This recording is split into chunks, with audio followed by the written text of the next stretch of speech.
이라는 것이 뭔가 좀 달달하고 말랑말랑하고 아기자기한 것, 이런 것을 사람들이 사랑이라고 그렇게 말하는데, 여러분들 우리가 사랑한다라고 그렇게 말할 때 아마 이 자리에 계신 분들도 그 사랑이라는 것이 뭔가 좀 달달하고 또한 아기자기하고 뭔가 이렇게 조금 말랑말랑한 그런 것을 우리는 사랑이다라고 그렇게 여길 수 있습니다.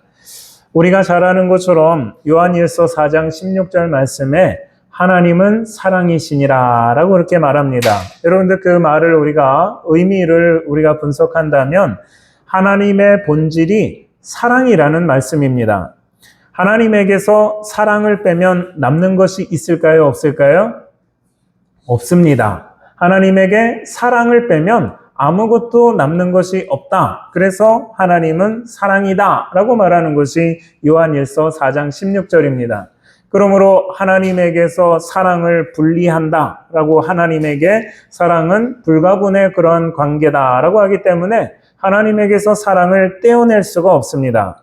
하나님이 세상을 창조하신 이유도 사랑 때문이고, 하나님께서 우리에게 독생자를 주심도 우리를 사랑하시기 때문에 하나님께서는 그러한 일들을 하셨습니다. 여러분들 믿으십니까? 네. 그러면 이제 우리가 조금 우리의 삶으로 좀 이것을 구체적으로 가지고 온다면, 우크라이나 전쟁이 5년 가까이 지금 전쟁을 하고 있고, 지금 이란과의 전쟁도 있는데, 이것도 하나님의 사랑이다라는 것을 여러분들 믿으십니까? 물론 세상에 여러 가지 그러한 원인이 있고 하지만 그러한 일들을 우리 가운데 행하게 하시는 그것도 하나님의 사랑으로 이러한 일들이 이루어집니다. 지금 장마의 한가운데서 무더운 여름을 지내는데, 그 무더운 여름을 지내면서 여러분들 많이 짜증나시고 힘드시죠? 그렇지만 이것도 하나님의 사랑입니다. 그래서 사사기에 보면 이스라엘 백성들이, 사사기 전체를 이렇게 보시면 이스라엘 백성들에게 하나님은 때로 기근도 주시고 외적이 쳐들어오게도 하시고, 심지어 북이스라엘은 아수르에 의해서 멸망하게도 하나님 하시면서 남유다는 바벨론 포로로 끌려가게도 하십니다. 그런데 그 모든 일들, 이러한 일들을 행하시는 것은 하나님의 사랑에 기인한 일이다라고 그렇게 말합니다. 우리가 생각하는 사랑이 달달하고 말랑말랑하고 아기자기한 그러한 사랑과는 조금 이렇게 거리가 먼 것처럼 우리가 보입니다. 그렇다면 우리가 생각하는 사랑과 또 성경이 말하는 그러한 하나님의 사랑이 다른 모습입니다. 그러면 우리가 생각하는 사랑과 성경이 말하는 하나님의 사랑이 다르다라면 하나님의 사랑에 대해서 틀렸다라고 그렇게 말하는 것이 아니라, 하나님은 완전한 친분이고 완벽하신 분이기 때문에 그 하나님의 사랑이, 하나님 그거 사랑 아닙니다, 하나님 그거 틀렸습니다, 하나님 그거 잘못된 사랑입니다, 그렇게 말하는 것이 아니라 내가 가지고 있는 사랑에 대한 생각을 여러분들 바꾸어서 고쳐먹어서 그 하나님의 사랑에다가 맞춰가는 것, 이것이 여러분들 우리들의 신앙의 모습입니다.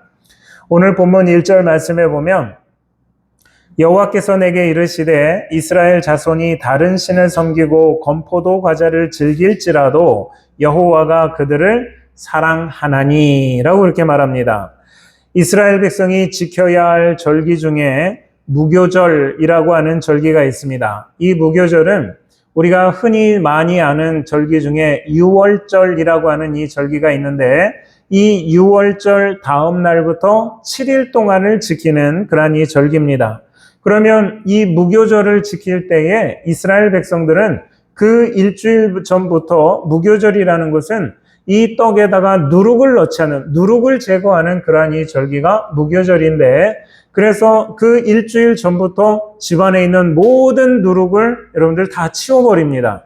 그러면서 일주일 동안 무교절을 지낼 때는 그 사람들이 먹는 떡이 무교병이라는 걸 먹습니다. 여러분들 무교병이라는 그 말이 누룩을 넣지 않은 빵이다 라고 하는 것이 무교병입니다. 그러면 이 무교병이 맛있을까요? 맛이 없을까요?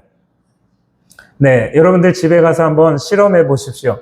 아무것도 넣지 않고, 물론 소금은 넣을지라도 그거를 밀가루 반죽해서 그냥 붓는다, 그러면 이것이 딱딱하고 여러분들 먹기 불편합니다. 그러한 이 떡을 무교병이라고 얘기하는데, 그러면 이 무교병 말고 반대로 누룩을 넣은 빵을 그러면 우리는 뭐라고 얘기하냐? 그러면 유교병이라고 그렇게 이야기를 합니다. 그러면 무교병이 맛있을까요? 유교병이 맛있을까요? 그거는 말할 필요가 없는 거예요. 여러분들, 우리가 제과점에 가면 그 제과점에 있는 모든 빵들은 누룩을 넣은 유교병입니다. 그러니 그 빵의 맛을 본 사람은, 빵 맛을 본 사람은 달달하고 부드럽고 그냥 씹으면 씹을수록 더 단맛이 더 올라오는 그러한 이 유교병을 더 좋아하기 마련입니다. 그러니까 무교병을 먹다가 유교병을 먹으면 이 사람은 다시 무교병을 먹기가 힘들어지는 것이 여러분들 이 성경에서 말하는 무교병입니다. 그런데 하나님께서 이스라엘 백성에게 항상 그거를 먹으라는 것이 아니라 무교절이라고 하는 기간을 정해서 그거를 먹으라라고 그렇게 말씀하시는 거예요. 여러분들, 그렇기 때문에 성경에서 하나님이 자기 백성에게 주시는 빵은 무교병입니다. 맛이 없는 빵인 거예요.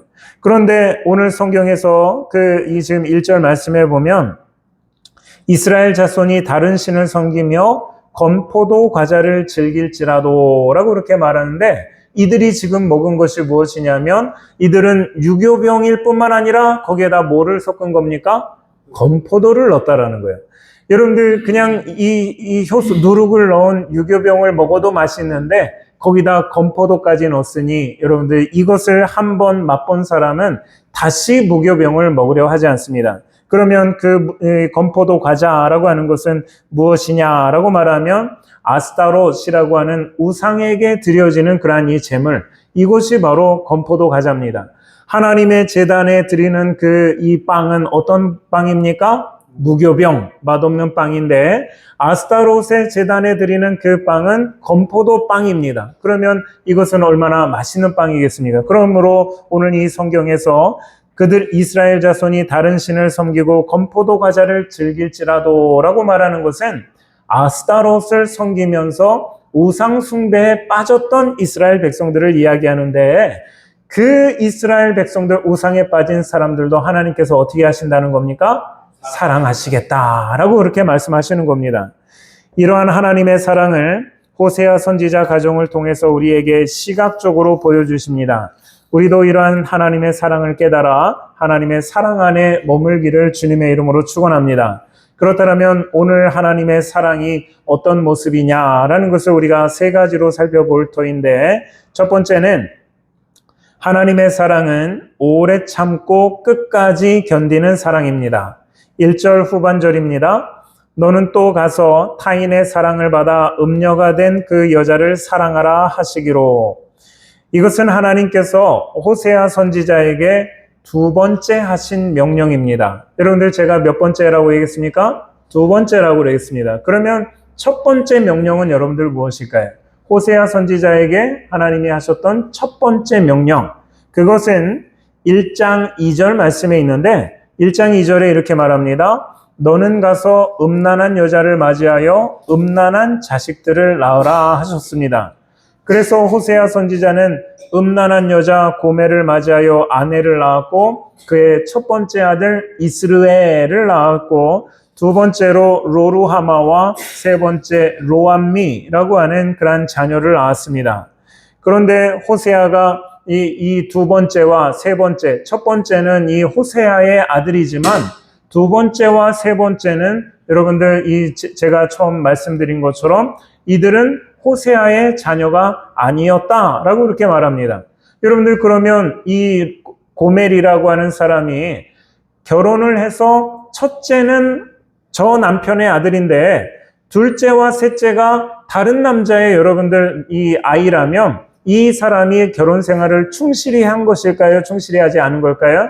충실히 하지 않은 겁니다. 여러분들, 그러한 이 사람이 자기 버릇 개 못 준다고 해서 다른 사람을 만나서 애인이 생겨서 다른 남자와 눈이 맞아서 나가서 여러분들 음탕한 음녀가 되어버린 그 사람인데, 오늘 하나님께서 이 호세아에게 뭐라고 하냐면 그 여자, 다른 여자가 아닙니다. 바로 그 여자, 그 고멜을 다시 데려다가 그를 사랑하라 라고 그렇게 말씀하십니다.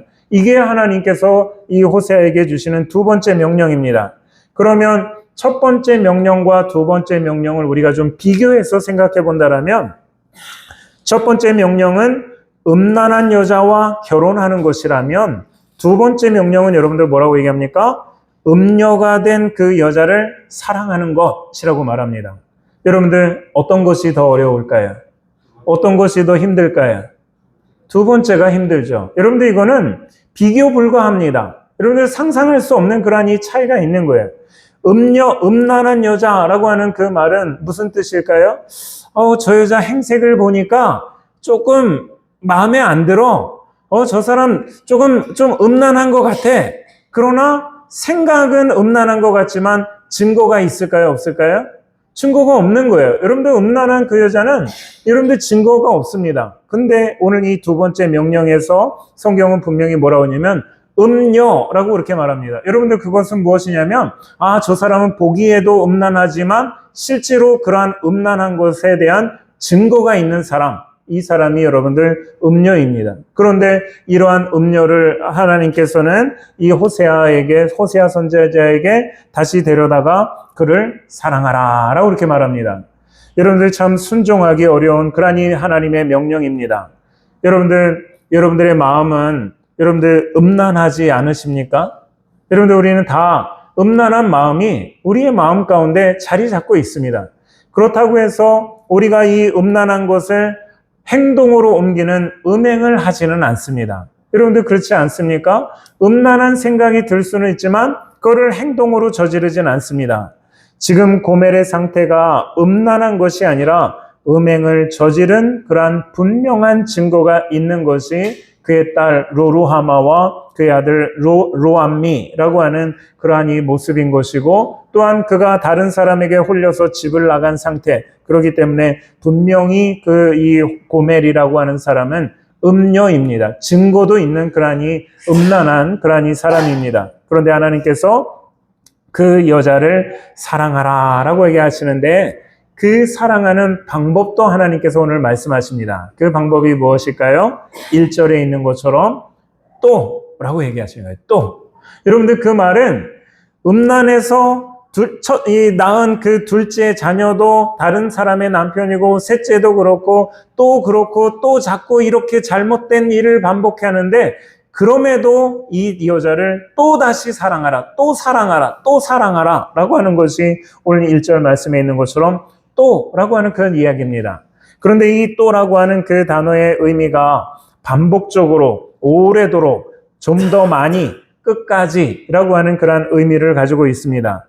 여러분들 이것이 하나님이 저와 여러분들 우리를 사랑하시는 방법입니다. 하나님의 사랑은 그냥 한 번 사랑하시는 것이 아니라 또 사랑하시고 반복적으로 사랑하시고 끝까지 사랑하시는 것이 하나님이 우리를 사랑하시는 그러한 이 모습입니다. 하나님이 오늘 저와 여러분들 우리를 사랑하시기로 작정하셨다라면 하나님의 사랑은 포기할 줄 모릅니다.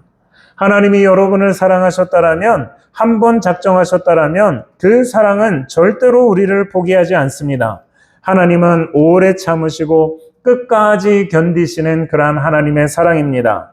여러분들 혹여나 우리 가운데 하나님의 사랑을 나 하나님 사랑 싫습니다. 나 이제 그거 원하지 않습니다. 내가 포기할지는 모르지만 하나님은 절대로 우리에게 하나님의 사랑을 포기하지 않는 분이 저와 여러분들 우리들의 하나님이십니다. 제가 예전에 저희 아이들이 어렸을 때 저는 조금 그런 마음이 좀 있었던 것 같습니다. 예를 들어서 아이들과 횡단보도를 건널 때면 제가 아이들의 손을 항상 꼭 잡습니다. 물론 아마 부모님들 다 그렇게 하시겠죠?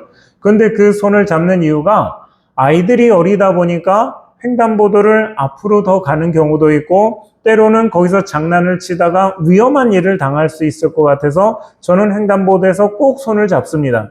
그런데 손을 잡으면 저희 큰애는 그 손을 잡으면 꼭 그 손을 뿌리치려고 합니다. 여러분들 그냥 놓으라는 거예요. 내 마음대로 하겠다라는 거예요. 그러면서 손을 뿌리치려고 할 때 제가 그러면 아빠가 그래 뿌리치고 네 마음대로 뛰어가든지 어떻게 하든지 네 마음대로 해라 그러고 손을 놔줄까요? 아니면 더 꼭 잡을까요? 더 꼭 잡죠. 그러면 그 손을 뿌리치려고 막 그러는데 제가 나중에는 좀 머리가 좀 이렇게 돌아가서 손을 어떻게 잡았냐면 처음에는 이렇게 잡으니까 이 손을 놓고 뿌리치면 놓칠 때도 있는 거예요. 그러니까 제가 조금 머리가 이렇게 돌아가니까 손을 어떻게 잡았냐면 이렇게 잡은 거예요. 이렇게 물론 잡아도 좋겠지만 이제 아이들의 손을 이렇게 잡으면 빠져나갈 수 있거든요. 그러니까 제가 손을 이렇게 잡았습니다. 그러니까 얘가 제 손을 뿌리치고 손을 놓고 놓는다 할지라도 제가 손을 절대 놓지 않습니다. 여러분들 하나님도 마찬가지인 거예요. 우리가 하나님이 우리를 사랑하시고 하나님이 우리를 붙드셨다라고 말한다면 아무리 내가 손을 놓고 뿌리친다라고 할지라도 하나님은 결코 우리 잡은 손을 놓지 않는 것이 하나님의 사랑이고 그것이 오늘 성경에서 말하는 하나님은 오래 참는 사랑이시고 끝까지 사랑하시는 그러한 사랑입니다. 그래서 고린도전서 13장에 보면 고린도전서 13장을 우리는 뭐라고 얘기합니까? 사랑장이라고 얘기합니다. 사랑에 대한 이야기라는 거예요. 온통 고린도전서 13장은 사랑에 대한 이야기를 하는데 유심히 보신 분들은 아시겠지만 사랑의 시작과 사랑의 끝은 똑같습니다. 여러분들 뭐라고 시작하냐면 사랑은 오래 참고 라고 시작을 하면서 사랑의 끝은 여러분들 무엇일까요? 모든 것을 견디느니라 라고 말합니다. 여러분들 똑같은 걸 얘기하라는 거예요. 사랑은 오래 참는 것이고 그 사랑은 끝까지 견디는 것이 여러분들 사랑이다 라고 말합니다. 그렇기 때문에 사랑은 반복적인 것이고 또 다시 하는 것이고 오랫도록 하는 것이 사랑입니다. 여러분들 혹시나 우리 주변에 여러분 우리 가운데 어떤 분이 내가 누구를 사랑했는데 이제 그만할래. 그렇다면 여러분들 그거는 사랑한 것이 아닙니다. 여러분들 그건 사랑이 아닌 거예요. 사랑의 속성과 전혀 다른 겁니다. 여러분들 우리가 사랑을 한다면 부모가 위험할 때 자녀의 손을 꼭 더 붙잡는 것처럼 여러분들 끝까지 그것을 붙들고 있는 거 이것이 사랑의 모습입니다. 예수님도 요한복음 13장 1절 말씀에 보면 예수께서 세상에 있는 자기 사람들을 사랑하시되 어떻게 사랑하십니까? 끝까지 사랑하시니라 라고 말합니다. 여러분들 이 말씀하시는 그 날이 어떤 날이냐면 이제 몇 시간 후면 예수님께서 군병들에게 붙들려서 십자가에 달리는 것을 다 알고 있는 그런 상황인 거예요. 그러면 예수님께서 그 시간에 뭐라고 합니까? 야, 내가 지금 너무 괴로우니까 너네들 좀 나한테 좀 떨어져서 멀리 좀 가 있어. 나 너무너무 괴롭고 힘들어. 그렇게 말씀하지 않습니다. 그 마지막 순간에도 예수님은 이 제자들을 사랑하시는데 끝까지 사랑하셨다라고 말합니다. 여러분들 이처럼 하나님의 사랑은 오래 참는 사랑이요 끝까지 사랑하시는 완전한 사랑입니다. 우리 가운데 어떤 사람들은 이런 얘기하시는 분이 있습니다. 아버지의 사랑을 받아보지 못해서 사랑에 대한 결핍이 있다라고 말하는 사람. 나는 어머니의 사랑을 받지 못해서 어머니에 대한 사랑에 결핍이 있습니다 라고 말하는 사람도 있습니다. 나는 남편의 사랑을 받지 못해서 남편의 사랑에 대한 결핍이 있습니다 라고 그렇게 말하는 사람이 있습니다. 이것을 우리가 심리학적 용어로 뭐라고 얘기할까요? 애정결핍이라고 말하는 거예요. 애정결핍. 그러나 여러분들 아마도 우리 중에 분명히 이 자리에 계신 분들 중에 여러분들 한 사람 한 사람을 우리가 이야기하다 보면 모든 사람이 다 애정결핍이 있다라고 그렇게 말씀하실 것입니다. 여러분들 제가 이 이야기하면 어떤 분은 제가 애정결핍이 있습니다. 아니면 어떤 분들은 고개를 끄덕이면서 제가 바로 그 사람입니다 라고 말할 수 있지만 여러분들 그렇게 하지 마십시오. 여러분들 우리는 마음으로만 여러분들 그렇게 생각하시기 바랍니다. 저도 오랫동안 그렇게 생각하고 살았어요. 나는 애정결핍이 있는 사람이야. 나는 어렸을 때 이러한 사랑을 충분히 받지 못했어. 이런 생각을 가지고 살았지만 제가 여러분들에게 분명히 말씀드리지만 이것은 사탄의 거짓말입니다. 여러분들 거짓말이에요. 여러분들 이것이 왜 거짓말입니까? 여러분들 이것이 왜 사탄의 거짓말이냐? 사탄은 우리를 다 그렇게 속이고 있습니다. 그리고 마치 모든 사람들에게 애정결핍이 있는 것처럼 그래서 애정 결핍은 누구에게나 당연한 것처럼, 그래서 어쩔 수 없이 애정 결핍 때문에 내가 이렇게 살아갈 수밖에 없다라고 그렇게 말하지만, 여기 앉아있는 우리 모두는 하나님의 완전한 사랑을 이미 다 받은 사람들입니다. 여러분들, 우리는 아버지의 사랑을 못 받았다, 누구의 사랑 못 받았다, 그래서 나는 애정 결핍이 있어서 나는 부족하다가 아니라, 성경은 우리에게 분명히 말하는 것이 우리는 이미 충만한 사랑을 받았다라고 선언하는 것이 성경의 말씀입니다. 그래서 로마서 8장 35절에 누가 우리를 그리스도의 사랑에서 끊으리요? 라고 말합니다. 하나님께서 예수 그리스도를 통해서 우리를 완전하게 사랑하셨다라고 말하면서 누구도 그 사랑을 조금도 감하게 할 수 없는데, 그 조금도 감하게 할 수 없는 것이 세상에 무엇이냐면 환난이나 공고나 박해나 기근이나 적신이나 위험이나 칼이랴라고 말하는 것처럼 그 어떤 것도 하나님이 우리에게 주신 완전한 사랑에서 끊어낼 수가 없다라고 말합니다. 여러분들 믿으십니까? 네, 아멘 하십시오. 여러분들 지금까지 내가 나는 사랑받지 못했어, 나는 누구가 사랑해주지 않았어, 그래서 나는 뭐가 부족해, 여러분들 그것은 성경의 말씀이 아니라 사탄의 거짓말입니다. 여러분들 이 거짓말에 속으셔서 여러분들 그 삶을 살지 마시고, 성경이 우리에게 말하는 건 하나님이 나를 완벽하게 사랑하셨다라고 하는 것을 여러분들 믿으시기를 주님의 이름으로 축원합니다. 둘째로, 하나님의 사랑은 값을 지불한 사랑입니다. 2절 말씀해 보면 내가 은 15개와 보리 한 호멜 반으로 나를 위하여 그를 사고라고 말합니다. 고멜은 호세아의 아내인데 왜 돈을 주고 사올까요? 여러분들, 아내가 집을 나갔으면 그 아내에게 여보, 당신 집으로 돌아오소, 괜찮소, 그냥 집으로 돌아오십시오, 그러면 되지 않습니까? 그런데 여러분들 오늘 이 2절 말씀해 보면 은 15개와 보리 한 호멜 반으로 나를 위하여 그 여자를 다시 샀다라고 말합니다. 여러분들 그 이야기는 무엇이냐면, 어떤 남자에 의해서 꼬임에 빠져서 가정을 버리고 남편을 버리고 집을 나갔는데, 그 남자가 이 고멜을 어떻게 했냐면 여러분들 인신매매로 팔아버린 겁니다. 어디에다 팔았을까요? 여러분들 좋은 데 팔았을까요? 아니요, 그렇지 않습니다. 여러분들 오늘 성경에서 이 여자를 음녀라고 말하는데 사창가에다가 다 팔은 거예요. 그러니 여러분들 사창가에서 뭐 하고 지냈습니까? 몸 파는 성노예로서 그렇게 살아가면서 여러분들 비참한 삶을 살아가고 있는데, 그 아내를 이 사람 내 아내입니다, 내가 데려가겠소, 그러면 여러분들 그 포주가 그냥 알았어, 데려가십시오 이렇게 얘기할까요? 아니요, 그렇게 안 합니다. 그러니까 오늘 이 호세아 선지자는 은 15개와 보리 한 호멜 반이라고 얘기하는데, 그것이 한 노예의 여러분들 몸값입니다. 그 몸값을 다 지불하고 이 아내를 돈을 주고 사와서 사랑하기로 합니다. 하나님이 자기 백성을 사랑하는 것도 공짜가 아닙니다. 하나님이 나와 여러분을 사랑하심도 공짜가 아닙니다. 하나님의 전부를 지불하고 나와 여러분을 사랑하시는 것입니다. 그래서 요한일서 5장 9절 10절 말씀해 보면 하나님의 사랑이 우리에게 이렇게 나타난 바 되었으니 하나님이 자기의 독생자를 세상에 보내심은 그로 말미암아 우리를 살리려 하심이라.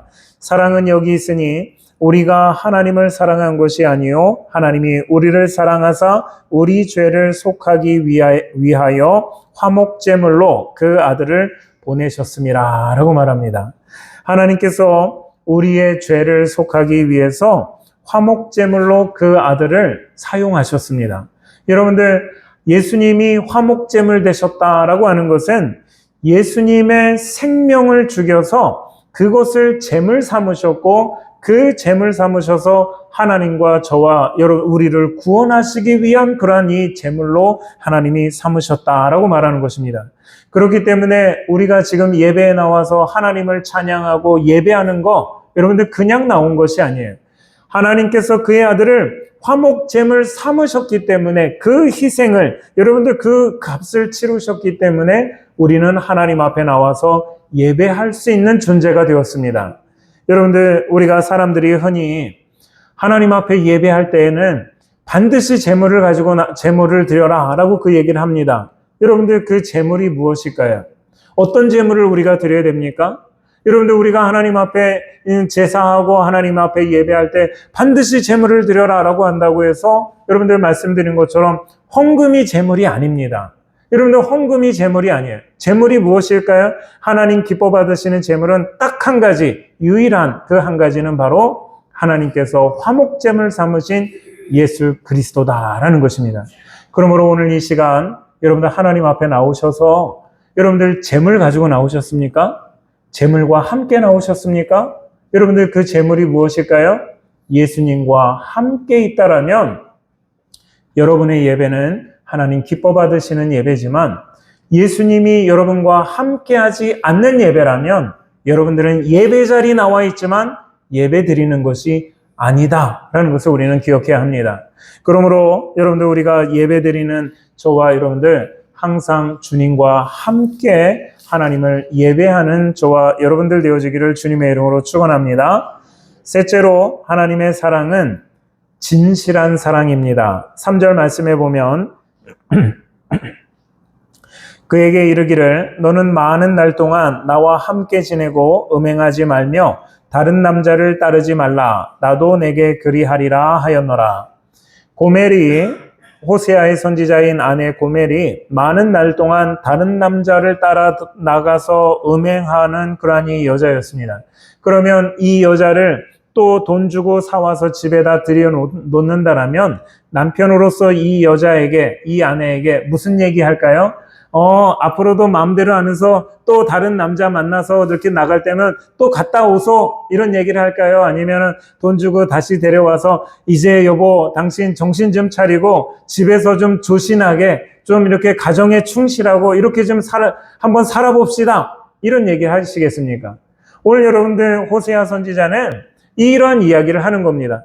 당신 오랜 많은 날 동안 밖에 나가서 다른 남자들과 음행하면서 살았는데 그 남자들 따라가지 말고 이제는 집에 들어와서 조신하게 좀 살아봅시다. 이거를 지금 당부합니다. 여러분들 남편의 이 당연한 요구다라고 그렇게 말할 수 있는데 호세아는 이렇게 말하지만 않습니다. 여러분들이 여기까지만 얘기하면 그냥 당연한 그러한 이 남편의 요구라고 그렇게 말할 수 있지만 호세아는 여기에다 한마디를 더합니다. 뭐라고 얘기하냐면 나도 내게 그러하리라 라고 말합니다. 그 말은 여러분들 무엇일까요? 당신이 집에 들어와서 조신하게 가정을 충실하고 그러한 이 삶을 사는데 나는 그거를 지켜보는, 나는 잘못이 없지만 나는 그래서 당신에게 나는 당신 이렇게 내가 하진 않겠지만 나도 당신에게 똑같이 나도 당신에게 진심으로 대하겠습니다 라고 그 말을 하는 거예요. 여러분들 어떤 아내입니까? 음녀인 거예요. 음녀인 거. 여러분들 둘째, 셋째도 내 자식이 아니고 여러분들 빈번히 다른 남자를 따라가서 그렇게 음행을 저지르던 그 사람에게 나도 당신에게 진실하게 대하겠습니다 라고 하는 것이 여러분들 호세아 선지자의 이러한 말씀입니다. 하나님이 우리를 사랑하시는 것도 여러분들 이와 같습니다. 하나님이 우리를 사랑하시는데 너 예전에 이런 죄 졌지? 저런 죄 졌지? 너 그때도 그러더니 지금도 그러느냐? 하나님 그런 거 따지시지 않으셔요. 하나님은 지금도 우리에게 진실한 사랑을 하시면서 완전한 사랑을 베풀어 주시는 것이 우리 하나님의 모습입니다. 여러분들 이러한 하나님의 사랑에 대해서 오늘 성경에서 4절, 5절 말씀에 뭐라고 했냐면 이스라엘 자손이 많은 날 동안 왕도 없고 지도자도 없고 제사도 없고 주상도 없고 에봇도 없고 드라빔도 없이 지내다가 그 후에 이스라엘 자손이 돌아와서 그들의 하나님 여호와와 그들의 왕 다윗을 찾고 마지막 날에는 여호와를 경외함으로 여호와와 그의 은총으로 나아가리라 라고 말합니다.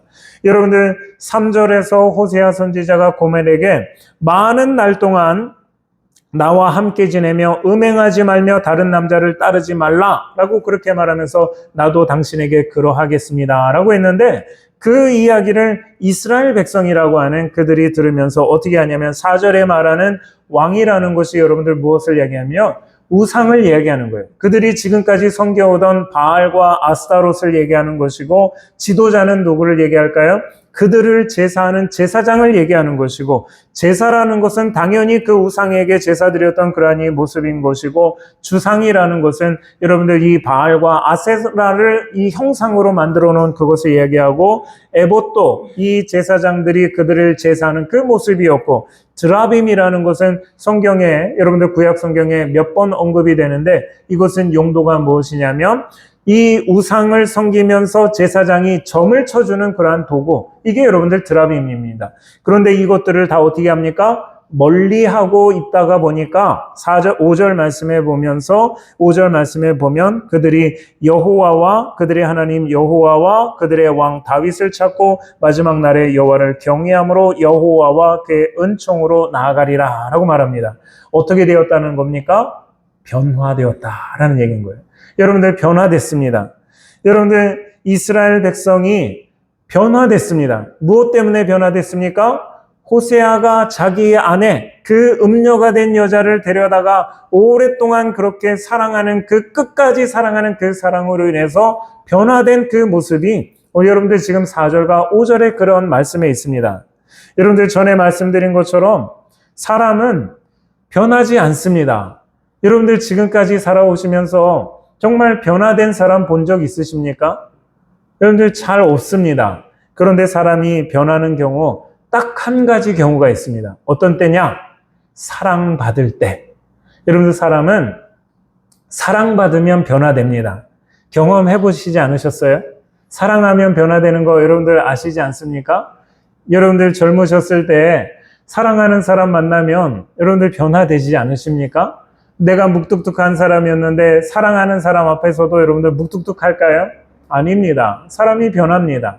여러분들 자녀 보시면서 그렇게 보이지 않으십니까? 여러분들 자녀가, 여러분들의 딸이, 여러분들의 아들이 집에서는 말도 안 하고 집에 들어오면 엄마 밥 줘. 그리고 이렇게 그냥 자기 방에 콕 들어가는 그 애들이 여러분들 자기 애인 생겼다고 해서 그 애인 앞에서 뭐 그냥 하하호호하고 깔깔거리고 없던 얘기도 만들어서 웃는 얘기하고, 여러분들 그 모습 보면 여러분들 그 생각 들지 않습니까? 저게 내가 낳은 자식이 맞나? 그 놈이 똑같은 놈이 저 놈이 맞나? 여러분들 그 생각 들지 않습니까? 왜 사람이 이렇게 변했을까요? 뭐 때문에 여러분들 변합니까? 사랑이다라는 거예요. 여러분들 사랑은 사람을 변화시킵니다. 그런데 물론 이 자녀들이, 아이들이 그 사랑하는 사람 만났을 때 변하는 거는 일시적인 변화일 수 있습니다. 여러분들 그러나 오늘 우리가 사람이 변했다라고 말한다면 그 사람은 진실한 사랑을 받았기 때문에 변화되는 것입니다. 누가복음 15장에 보면 탕자 이야기가 나옵니다. 여러분들 이 탕자는 우리가 뭐 아는 것처럼 오늘 이 성경에서 호세아 선지자의 아내였던 고멜과 똑같은 그러한 사람입니다. 아버지가 죽으면 받을 유산을 먼저 달라고 합니다. 여러분들 우리는 뭐 유산을 먼저 주기도 하지만 이스라엘의 유산 제도는 아버지가 죽어야지만 그 자녀에게 가는 것이 유산입니다. 그런데 이 탕자는 아버지에게 죽기 전에, 아버지 돌아가시기 전에 나에게 줄 거 먼저 주십시오. 그 얘기를 합니다. 그 얘기는 여러분들 아버지에게 뭐라고 하는 겁니까? 아버지 너무 오래 사셨어요. 아버지 좀 빨리 좀 죽어주세요. 그 얘기를 하는 거예요. 여러분들 효자입니까? 불효자입니까? 불효자죠. 아버지 지금 멀쩡하신데 그 아버지 빨리 좀 죽고 나 재산 좀 줘서 나 좀 편하게 좀 삽시다. 이런 요구하는 것이 여러분들 이 탕자입니다. 그런데 아버지가 그 얘기를 듣고서 재산을 나누어 줍니다. 그런데 성경에 보면 며칠 안 돼서, 여러분들 일주일도 안 되는 시간에 이 재산을 다 갖다 팔아먹습니다. 여러분들 금매 처분했다라는 거예요. 제가 받았을까요? 아니요. 제가 못 받습니다. 그냥 빨리 돈 주고 싶어가지고 그냥 뭐 절반 가격에 후려쳐서라도 빨리 그 돈 만들어서 그 돈 가지고 내 마음대로 좀 살아보려고 여러분들 돈 바꿔서 먼 나라에 가서 그것을 허랑방탕하며 탕진하면서 살아갑니다. 다 그 돈이 떨어지고 나서 이제 아무것도 없을 때 그제서야 이 탕자가 생각하는 것이 무엇이냐면 아버지가 나를 진실하게 사랑했다라는 것을 기억하면서 아버지에게 돌아오려고 합니다. 여러분들 이 탕자가 돈이 있었을 때 주변에 얼마나 많은 사람이 있었겠습니까? 친구라고 하면서, 좋은 친구라고 하면서 주변에 많은 사람들이 있었지만 그 돈이 떨어지고 나니까 그 주변에는 아무도 남는 사람이 없고 돼지밖에 남지 않습니다.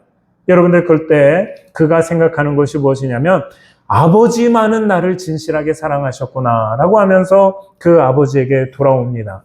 여러분들 아버지에게 돌아왔을 때 그가 아버지의 사랑을 기억하고 돌아왔을 때 아버지를 만나면서 뭐라고 얘기하냐면 아버지 나는 더 이상 아버지의 아들이라고 불림받을 수가 없습니다. 그러니까 나를 아버지의 종 중에 한 사람으로 저를 여겨주십시오 라고 얘기하면서 그 아버지에게 얘기합니다. 그랬더니 아버지가 네가 이제 네 죄를 알았구나. 이제부터는 여기서 고생하면서 살아라. 여러분들 그렇게 말합니까? 그렇지 않습니다. 아버지가 뭐라고 얘기하냐면 이 아들을 끌어안으면서 이 아들의 신발을 신겨주고 옷을 갈아입혀주고 반지를 끼워주고 또한 잔치를 베풀어 줍니다. 여러분들 그것이 무엇이냐면 인격적인 대우를 해주는 거예요. 여러분들 이 아들을 그 방탕하고 다 그 모습으로 돌아왔으니까 너 이제 내 아들 집에 들어와서 살아서 너 먹을 거는 주지만 너 내 아들은 더 이상 아니야. 이게 아니라 인격적으로 대해주는 그러한 진실한 사랑입니다. 여러분들 이 사랑을 받은 이 아들이 여러분들 아버지 집에 돌아와서 옷도 새로 갈아입고 반지도 끼고 신발도 신고 그리고 아버지가 베풀어준 그 잔치를 다 잘 먹고 나서 그 다음 날 어떻게 살았을까요? 이 탕자의 다음 날, 잔치 다음 날 어떻게 살았을까요? 아, 나 집에 돌아왔어. 나 이제 아버지의 아들이야. 내 종들도 많으니까 종들 보고 야, 물 떠와. 세수 좀 하게. 먹을 거 가져와라. 여러분들 그렇게 살았을까요? 아니면 그 집에 다음날 아침 누구보다 먼저 일어나서 여러분들 마당이라도 쓰는 그 아들이 됐을까요? 변화되지 않았겠습니까? 여러분들 이 아들의 이전 모습이 아니라 새로운 모습으로 변화되지 않았겠습니까? 물론 성경에는 안 나와 있습니다. 분명히 이 아들은 잔치를 베푼 그 다음날 그 삶은 완전히 변화된 삶을 살았을 것으로 우리는 생각합니다. 그러면 이 탕자를 변화시킨 원인이 무엇이냐라고 한다면 아버지의 진실한 사랑이다는 것입니다. 여러분들 그 이 탕자에게 형도 있습니다. 형의 냉철한 충고가 아닙니다. 여러분들 형이 너 이런 잘못했고 저런 잘못했고 이래서 그렇고 저래서 그러니까 네 죄가 이렇게 커 라고 말하는 그 냉철한 지적이 이 동생을 변화시킨 것이 아니라 무엇이 이 동생을 변화시킵니까? 아버지의 진실한 사랑이 여러분들 이 탕자를 변화시켰습니다. 어떤 사람이 변화되었다라면 여러분들 주변에 어떤 사람이 변화되었다라면 그 사람은 누군가에게 진실한 사랑을 받았기 때문입니다. 그러면 나를 변화될 수 있도록 진실하게 사랑하신 분이 여러분에게 있으십니까? 혹시 부모가 나를 버렸습니까? 배우자가의 사랑을 받지 못하셨습니까? 그래서 사랑에 결핍이 있으십니까? 그래서 변화되지 못했다고 핑계할 수 없는 것은 세상의 사람은 한 사람도 나를 사랑하지 못했다 할지라도 우리 하늘 아버지는 우리를 진실하게 사랑하십니다.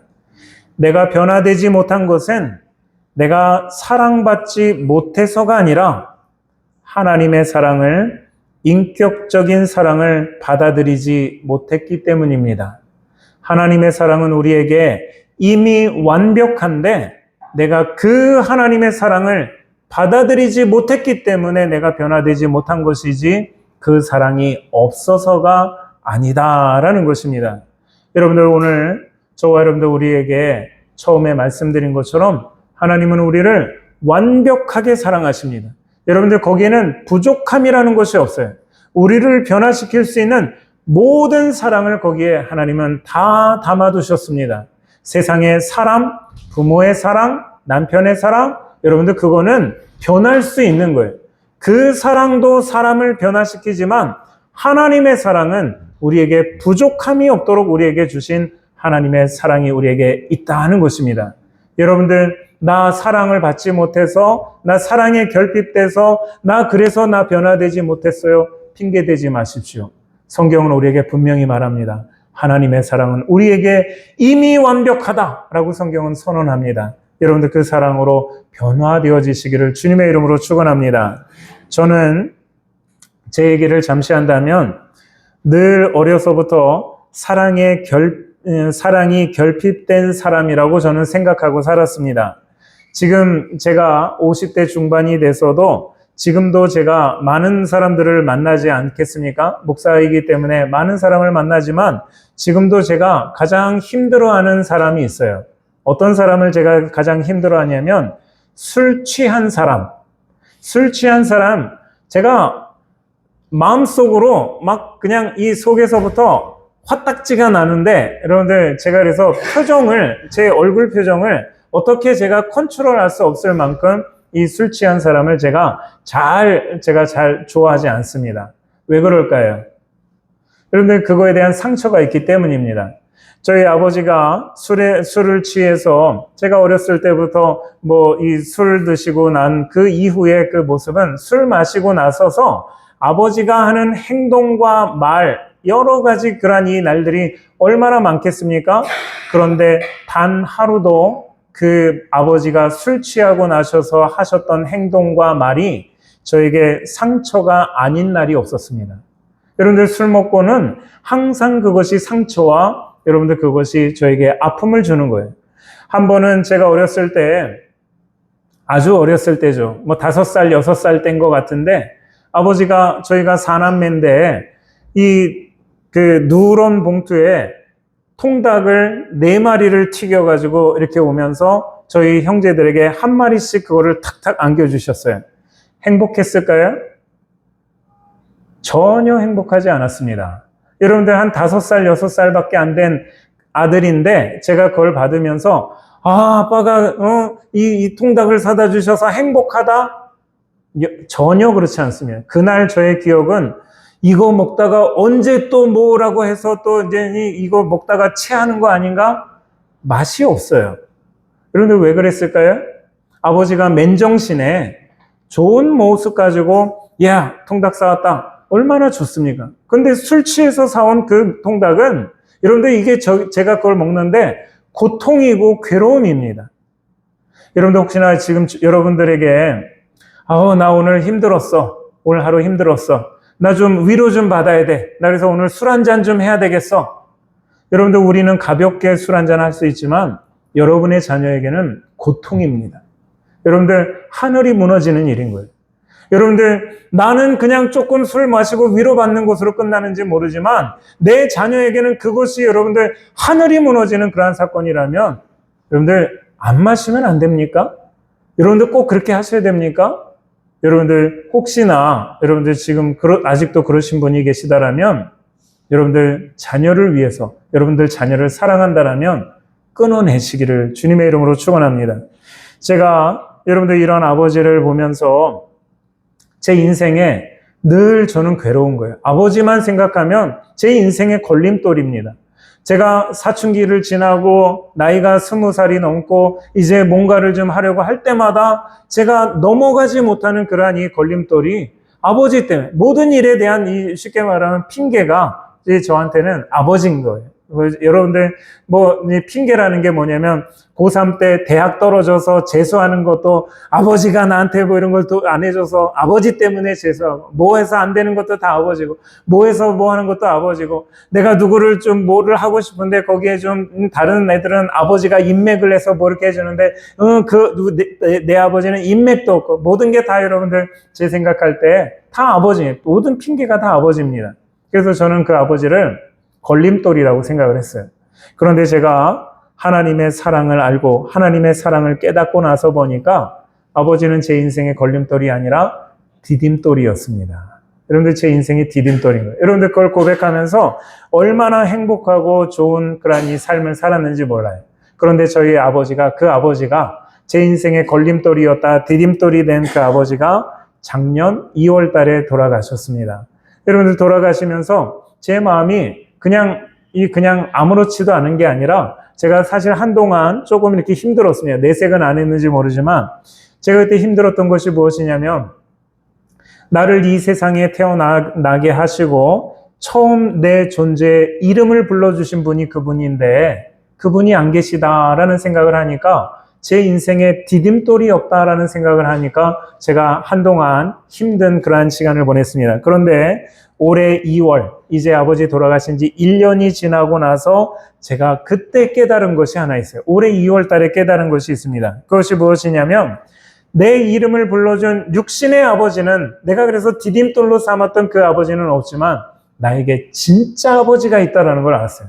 그 진짜 아버지는 내 이름을 불러준 것뿐만 아니라 내 인생의 걸림돌이었다 디딤돌이 된 것뿐만 아니라 내 존재 이전부터, 내가 이 세상에 존재하기 이전부터 나의 존재의 근원 되신 그분이 바로 나의 하늘 아버지다라는 것을 제가 깨달았습니다. 여러분들 이상하지 않습니까? 아니, 목사가 당연한 거지. 그게 너무 당연한 건데 그거를 뭘 지금 깨달았다고 그걸 가지고 그러느냐라고 생각할 수 있지만, 우리가 다 당연한 거라고 알고 있지만 여러분들 그것에 대해서 저도 이미 알고 있었고 그거를 설교도 했고 그거를 사람들에게 말도 했지만 그거를 제가 체득한 것이, 그 사랑을 체득한 것이 올해 2월 달이었다라는 것입니다. 그러면서 제 인생에 또 다른 변화가 무엇이냐면, 진짜 하늘 아버지가 사랑하셔서 내가 살아온 인생의 모든 날들을 나에게 허용하셨다라는 것입니다. 여러분들, 하나님이 나를 사랑하셔서 허용하신 것이 무엇이냐면 내 아픔. 여러분들 아까도 말씀드린 것처럼 재수했다라고 얘기했잖아요. 저 재수가 아니라 삼수까지 했거든요. 삼수한 거 얼마나 여러분들 힘들고 괴로웠는지 몰라요. 그런데 그것도 하나님이 나에게 허용하신 거예요. 왜 허용하셨을까요? 사랑하시기 때문에. 여러분들, 기쁨도 있습니다. 왜 그 기쁨을 저에게 허용하셨을까요? 사랑하기 때문에. 여러분들 인생 살면서 억울한 일 있습니까? 없습니까? 억울한 일 있죠. 저도 살면서 너무 억울한 일이 있습니다. 그런데 그것을 하나님께서 저에게 허용하셨어요. 왜 허용하셨습니까? 사랑하시기 때문에 그것을 허용하신 일이다라는 겁니다. 그러면서 여러분들 또 한 가지 깨닫는 건 뭐냐면, 저에게 술 취해서 한 번도 좋은 기억을 주지 못한 그 아버지도 하나님께서 나에게 허용하신 하나님의 사랑이다라는 것을 깨닫게 됩니다. 그러면서 제 입술을 통해서 드디어 고백된 것이 시편 27편 말씀인데, 여호와는 나의 빛이요 나의 구원이시니 내가 누구를 두려워하리요. 여호와는 내 생명의 능력이시니 내가 누구를 무서워하리요 라고 하는 그 고백이 비로소 제 입에서 드러나게 되었습니다. 다른 곳으로부터의 사랑은 진실하지 않을 수 있고 영원하지 않습니다. 그러나 하늘 아버지의 사랑은 여러분에게 영원하고 진실합니다. 여러분들 믿으시기를 주님의 이름으로 축원합니다. 기도하겠습니다. 사랑의 하나님 아버지,